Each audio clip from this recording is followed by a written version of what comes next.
Okay, everyone, we are going to review seated posture with playing the cello.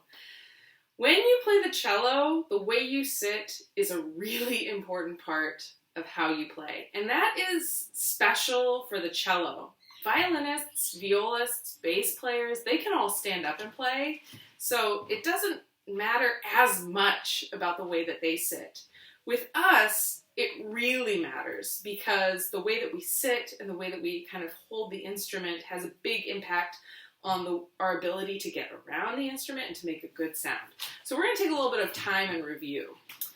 Number one thing to be aware of is what is the height of the chair that you're sitting on. Now, all of us are stuck at home right now, so we have limited options for what kind of chair we're sitting on. Some people might be sitting on the couch, some people might be sitting on the side of their bed, some people might be sitting on whatever kind of piece of furniture they can find. I'm actually sitting on a ball chair, so I can bounce a little bit. But you want to sit on something that's high enough so that your knees are a little bit lower than your hips, if possible. If you're sitting somewhere and your knees are like up like this, it would be great if you could find something that was a little bit higher. If you don't have something that's a little bit higher, you can put some pillows and sit on the pillows or cushions or even fold up a blanket. I have done all of those things many times, depending on what kind of chair was available to me. So, once you're seated, we want to make sure that your feet are nice and flat on the floor. This is something that's been hard for me. Sometimes I get in the habit of kind of piling up my legs or being on my tiptoes or even being on my heels with my feet pointed up. I know you can't see that. But having flat feet on the floor actually really helps us be grounded and help keep the cello stable. So, the places that the cello touches your body, there are 3 places. The first place is your left knee. You want to find a way for your cello to touch your left knee. For me, the corner goes right into my left knee. Some people, depending on their height, something lower on the cello might touch their left knee. But we don't want your left knee to be like in the C bout of the cello. Then it's too low. So somewhere between the corner and around here, this is where we want your left knee to touch the cello.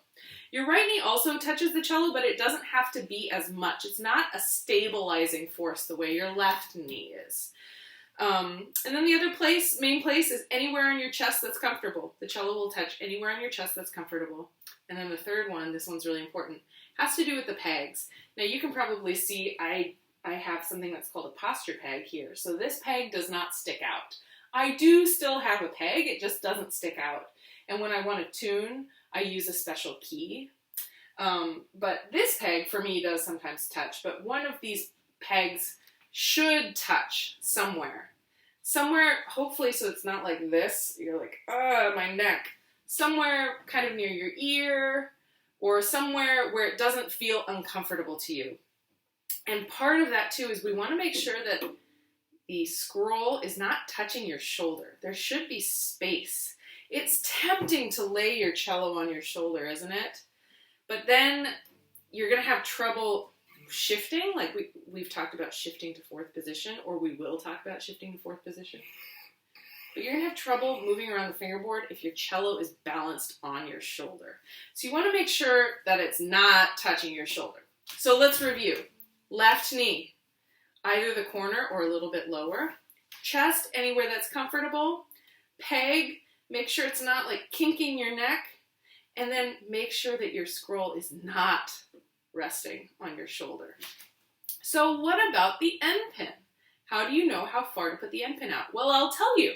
You put the end pin out far enough so that you can make sure you're touching your knee, touching your chest, touching around your ear or your neck, and not on your shoulder. So let me show you what I mean. I'm going to experiment for a second.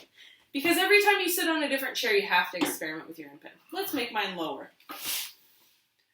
Oh dear. Oh, my knee fell into the hole. And my scroll is resting on my shoulder. So I know that my end pin needs to be out further. Let's try it much further. How's this? Well, it's touching my knee. That's good. It's touching my chest somewhere. This is like not touching me at all, right? Something's supposed to touch around my ear or my neck. Too high. Well, I have plenty of space here. That's good, but it's too high. It will be kind of hard to reach back to first position and really hard to shift. Too high. Let's try somewhere in the middle. All right. It's touching my knee, touching my chest. Yeah, I've got my peg here, kind of near my ear, and I've got a little bit of space here. Yeah, feels good. So that's a little guide for you to make sure that your posture with your cello is still good on whatever surface or chair that you're sitting on at home.